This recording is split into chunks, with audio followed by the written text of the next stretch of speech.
पिछले 35 साल से बिहार में ओबीसी मुख्यमंत्री बना हुआ है और इस पैटर्न को बदलने का राष्ट्रीय स्वयंसेवक संघ के तमाम प्रयासों के बावजूद बिहार में एक बार फिर से ओबीसी कैटेगरी से ताल्लुक रखने वाला ही मुख्यमंत्री बना है। सम्राट चौधरी मुख्यमंत्री की कुर्सी तक तो पहुंच गए हैं, लेकिन इसके पीछे की कहानी आपको हम बताएंगे।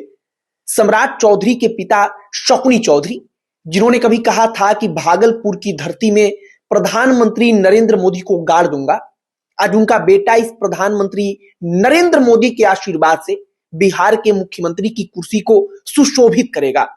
सम्राट चौधरी को अमित शाह ने कैसे तैयार किया था? बिहार में नीतीश कुमार को हटाकर मुख्यमंत्री किसको बनाया जा सकता है, इसकी तैयारी कैसे पिछले 5 साल में परवान चढ़ाई गई, इसकी कहानी बड़ी दिलचस्प है। जब नीतीश कुमार भारतीय जनता पार्टी के साथ नहीं थे, तब अमित शाह ने एक ऐसी सिपाही की कल्पना की जो इस हिसाब से तैयार किया जाए कि नीतीश कुमार के सामाजिक समीकरण में सेध लगा पाए तथा नीतीश कुमार के राजनीति का सबसे प्रमुख अंग बनकर जो दो जातियां उनके साथ रही, कुर्मी और कुशवाहा यानी कि कोयरी, उनमें से कोयरी को तोड़ने का प्लान बनाया। कोयरी यानी कि कुशवाहा इसलिए भी महत्वपूर्ण थे क्योंकि ओबीसी जातियों में यादव के बाद सबसे ज्यादा जनसंख्या किसी एक जाति की है तो वह कुशवाहा ही है। अब इसी कोयरी समाज से ताल्लुक रखने वाले सम्राट चौधरी आगे बढ़ाए गए हैं तो तमाम कहानियां घूम रही हैं।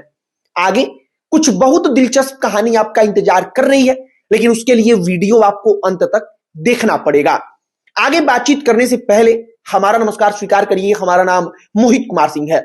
सम्राट चौधरी ने एक वक्त पर कहा था कि जिस दिन नीतीश कुमार को मुख्यमंत्री की कुर्सी से हटा दूंगा, उस दिन अपने सर पर बंधा हुआ गमछा उतारूंगा, जिसको मुरेठा कहते हैं। नीतीश कुमार उस वक्त पर राष्ट्रीय जनता दल के साथ थे और तेजस्वी यादव को उन्होंने डिप्टी सीएम बनाया हुआ था। लेकिन कुछ समय के बाद परिस्थितियां बदली और नीतीश कुमार वापस से भारतीय जनता पार्टी के साथ आ गए। आज सम्राट चौधरी ने मानो अपना वह वादा पूरा कर दिया है और सबसे खास बात कि सम्राट चौधरी को मुख्यमंत्री बनाने के लिए जो नीतीश कुमार थे वो खुद चाहते थे, यानी कि जिस नीतीश को हटाने की कसम सम्राट ने खाई थी, वही नीतीश कुमार उनको मुख्यमंत्री बनाने के लिए पैरवी करते रहे। चलिए आपको एक कहानी सुनाते हैं और दिलचस्प कहानी है ये।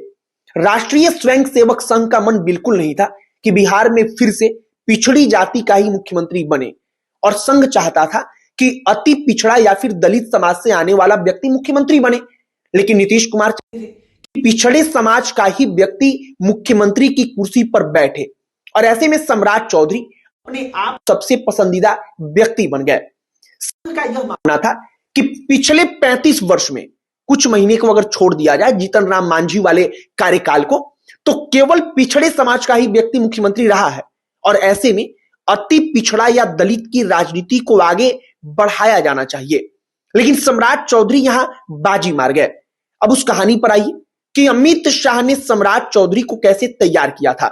जब नीतीश कुमार भारतीय जनता पार्टी के साथ नहीं थे, तब अमित शाह ने उस वक्त पर प्रदेश अध्यक्ष बनाकर सम्राट चौधरी को बड़ी जिम्मेदारी दी। सम्राट चौधरी ने उस वक्त पर जो माहौल बनाया, उससे अमित शाह तथा नरेंद्र मोदी बड़े प्रभावित हुए। इसके बाद जब नीतीश कुमार वापस से बीजेपी के साथ चले आए, तो सम्राट चौधरी को बिहार का उप मुख्यमंत्री बना दिया गया और नीतीश कुमार ने जब 2025 के विधानसभा चुनाव के बाद गृह विभाग अपना छोड़ा और भारतीय जनता पार्टी के कोटे में देने के लिए हामी भर दी, तब सम्राट चौधरी को ही गृह विभाग दे दिया गया। और यह सब कुछ अमित शाह तथा नरेंद्र मोदी की चाहत से ही हो रहा था। तथा इसमें एक और महत्वपूर्ण फैक्टर यह था कि नीतीश कुमार की चाहत भी यही थी, क्योंकि नीतीश कुमार अगर नहीं चाहते तो गृह मंत्रालय सम्राट चौधरी को कभी नहीं मिलता। नीतीश जिसको चाहते उसको ही गृह मंत्रालय मिलेगा, यह तय था। यानी कि सम्राट नीतीश की भी पसंद थे। जब सम्राट चौधरी मुख्यमंत्री के रेस में सबसे आगे चल रहे थे, तब अचानक से इस बात को लेकर चर्चा शुरू हो गई कि सम्राट चौधरी कोर भाजपाई नहीं है। और यह बात सच है कि सम्राट चौधरी कभी राष्ट्रीय जनता दल में थे और लालू प्रसाद यादव के शिष्य रह चुके हैं। और आप राजनीति को समझिए, जो भारतीय जनता पार्टी सिर्फ इस आधार पर बिहार में राजनीति कर रही है कि लालू प्रसाद यादव का विरोध करना है, वही भारतीय जनता पार्टी सम्राट चौधरी को मुख्यमंत्री बना देती है। मतलब कि अगर राजनीति के चक्कर में आप और हम लड़ रहे हैं तो हमें समझना होगा कि यहां आइडियोलॉजी जैसी कोई बात नहीं है, यहां सिर्फ और सिर्फ सामाजिक समीकरण काम करता है।